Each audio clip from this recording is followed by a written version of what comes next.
ननन चली ससुराल। ननन की 2 दिन बाद शादी होती है। वो बहुत परेशान होती है, तब अपने भाभी के पास आती है और कुछ सवालों के जवाब चाहती है। देखिए आगे।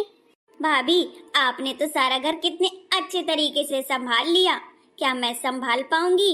मुझे तो टेंशन हो रही है। 2 दिन बाद मेरी शादी है, कैसे क्या करूंगी कुछ समझ नहीं आ रहा है। भाभी, आपने सब कुछ कितना अच्छे तरीके से मैनेज कर लिया भाभी। अरे सोनम बेटा, परेशान मत हो, आपका भी घर बहुत अच्छा है। मैंने सुना है दिनेश बहुत अच्छा लड़का है और खुश रखेगा आपको। वो तो आपकी फैमिली मुझे मिली, आप लोग इतने अच्छे निकले, इस वजह से मैंने सारा कुछ मैनेज कर लिया। हाँ भाभी, आपकी भी बात सही है। क्या मेरे भी ससुराल वाले अच्छे हैं ना भाभी? हाँ सोनम, मैंने बात की थी। दिनेश बहुत अच्छा लड़का है और नेचर तो बहुत ही अच्छा है। तुम किसी बात की कोई टेंशन मत लो, अपनी शादी की तैयारियां करो। अच्छा ठीक है भाभी। अरे देखो, मेरी बेटी कितनी बड़ी हो गई। हंसते खेलते खिलखिलाते इसी अंगना में खेली है और आज देखो कितनी बड़ी हो गई कि उसकी शादी करनी पड़ रही है। ऐसा लग रहा है कि कल की ही बात हो। मेरी बेटी चली जाएगी मुझसे दूर, मैं कैसे रह पाऊंगी? इतने सालों का साथ मेरी बेटी का और मेरा कैसे विदा करना पड़ता है अपनी ही जान की औलाद को। माँ देखो, आप भी रोगी तो मुझे भी फिर रोना आ जाएगा। मैं कहीं दूर नहीं जा रही हूँ माँ, मैं आपके पास ही रहूंगी और मैं फोन से बात करती जाऊंगी। परेशान मत हो माँ, ये रोना धोना पहले बंद करो। अरे माँ जी, देखिए हमारी सोनम बिटिया ना बहुत खुशहाल जिंदगी जिएगी, किसी बात की कोई टेंशन नहीं है। और फिर मैं हूँ ना आपके साथ, मैं भी तो आपकी बेटी ही हूँ, बहू हूँ तो क्या हुआ, बेटी का फर्ज पूरा निभाऊंगी। हाँ हाँ बहू, तू सही कह रही है। देख, मैंने अब रोना भी बंद कर दिया, मैं नहीं रो रही। सोनम ऐसा करो, चलो आज जल्दी सो जाओ, कल तुम्हें बहुत सारी तैयारियां करनी है, हल्दी मेहंदी भी करनी है, शादी है, इस वजह से जल्दी सो जाओ। आज मेरे ही कमरे में सो जाओ तो जल्दी मैं जगा भी दूंगी। ठीक है भाभी। हाँ हाँ बेटा, जाओ आप आराम कर लो और फिर कल तुम्हारा तो शादी ही है ना, इसलिए जल्दी सो जाओ। सोनम और सोनम की भाभी चले जाते हैं कमरे में सोने के लिए, ताकि अगली सुबह वह जल्दी जग करके अपना सारा कार्यक्रम और शादी का रीति रिवाज से अपना धूमधाम से शादी कर सकें। अगले ही दिन सोनम की शादी हो जाती है और वह घर से विदा हो जाती है। सोनम की विदाई होने के बाद वह अपने ससुराल पहुंचती है। दोनों को जोड़ी सभी लोगों को बहुत अच्छी लगती है। सोनम ससुराल पहुंच गई थी, ससुराल उसको बेहद पसंद आया। ससुराल में पहुंचने के बाद अब देखिए आगे। भाभी आप उठ जाइए, आपको माँ बुला रही हैं, जल्दी नीचे आइए, वो आपका पूजा में इंतजार कर रही हैं। अरे अभी तो सुबह के 4 बजे हैं, मैं सुबह से जाके नहा लूं और पूजा के लिए जाऊं। ननंद बुलाने आई है मुझे। रुको सोनम, मैं मना किए दे रहा हूँ। नहीं नहीं, आप मना मत करिए, अच्छा नहीं लगता है, मैं जा रही हूँ। माँ, मैंने भाभी को जगा दिया है, वो आ ही रही है नहा धो करके। हाँ बेटा, तूने बहुत सही किया, वरना सोती ही रहती तेरी भाभी। माँ जी राधे राधे। राधे राधे बेटा। अब देखो, रोज रोज जगाया नहीं जाएगा, इस घर के भी तौर तरीके सीखती जाओ।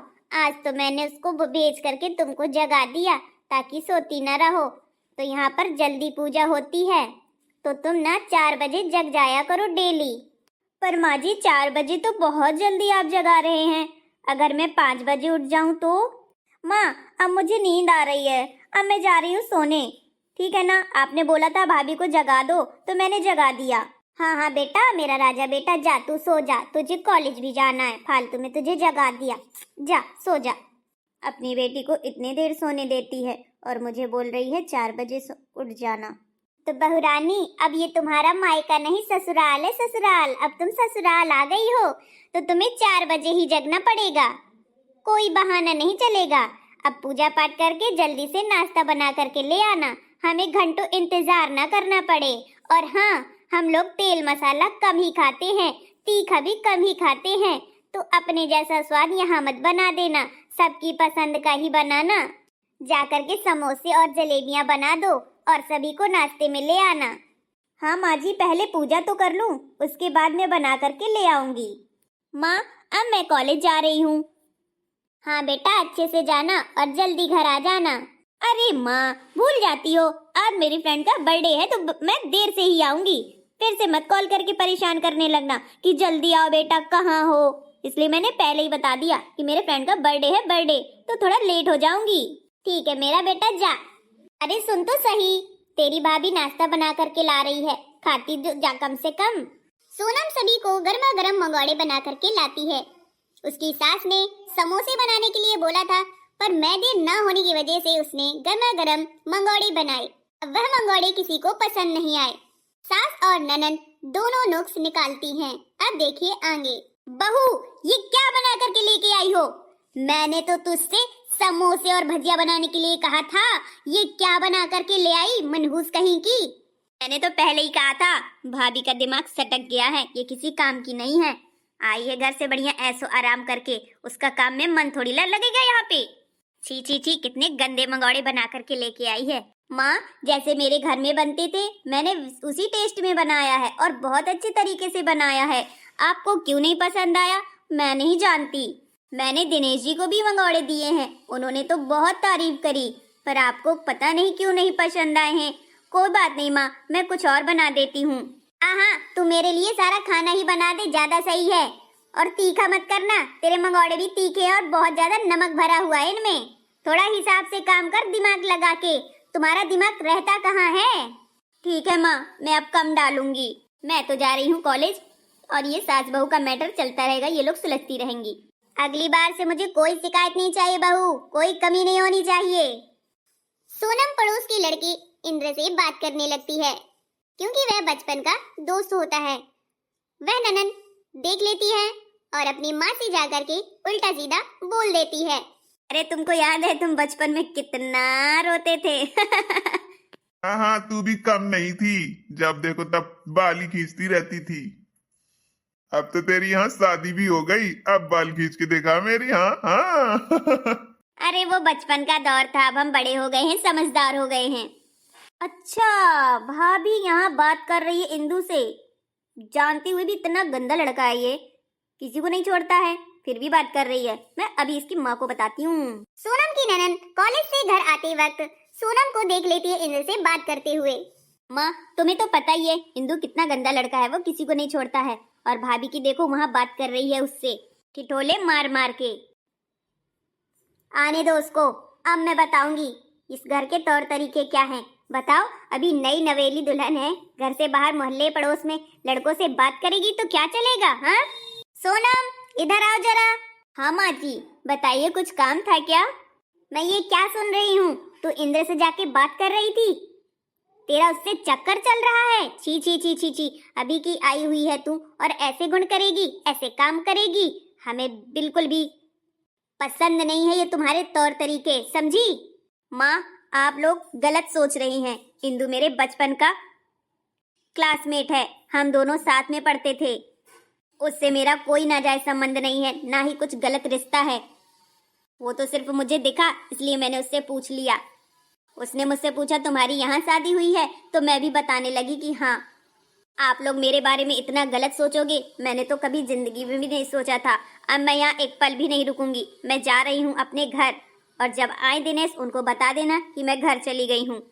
मुझे अब एक पल भी यहाँ नहीं रुकना है जहाँ मेरे बारे में इतनी गलत सोच रखी जाती हो।